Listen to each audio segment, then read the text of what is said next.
ইউনূস সাহেব এবং ওনার ওই যে যারা উপদেষ্টা ছিলেন তাদের নামে উকিল নোটিশ পাঠানো হয়েছে, ওনাদের ঠিকানায় পাঠানো হয়েছে হামের বিষয়টা নিয়ে আর কি, যে হামের ঠিকাটা কেন দেওয়া হইলো না। তো আমি বলছিলাম যে কোনো সরকার ক্ষমতায় থাকতেই আপনার এই যে ভয়ে কিছু বলতে চায় না কেউ। হ্যাঁ, তো গত বছর যে এরকম হয়েছে, সাংবাদিকরা আপনারা ছিলেন কোথায়?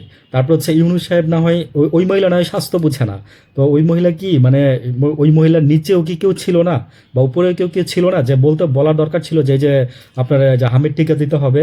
আজকে এই পর্যন্ত সম্ভবত আপনার 150-র কাছাকাছি বা তার উপরে নিচে বাচ্চা মারা গেছে।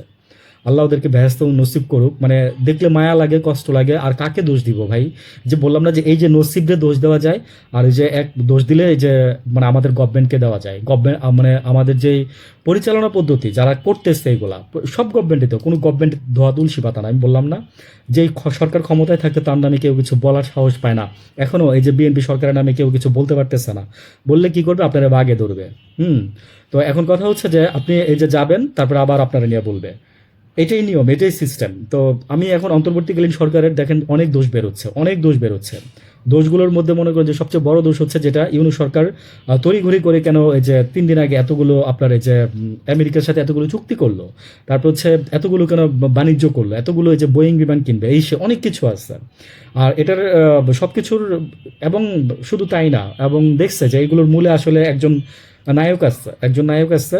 ইউনূস সাহেব, আমি বললাম না যে আমি অনেক আগেই বলছি যে ইউনূস সাহেব হচ্ছে অনেকটা হাবাগুবা টাইপের লাগে আমার কাছে, লাগছে আমার কাছে। আমি আমার মতামত দিতেই পারি, হাবাগুবা টাইপের লাগছে। Because with due respect, because হচ্ছে যে উনি নোবেল পুরস্কার পাইতেই পারে।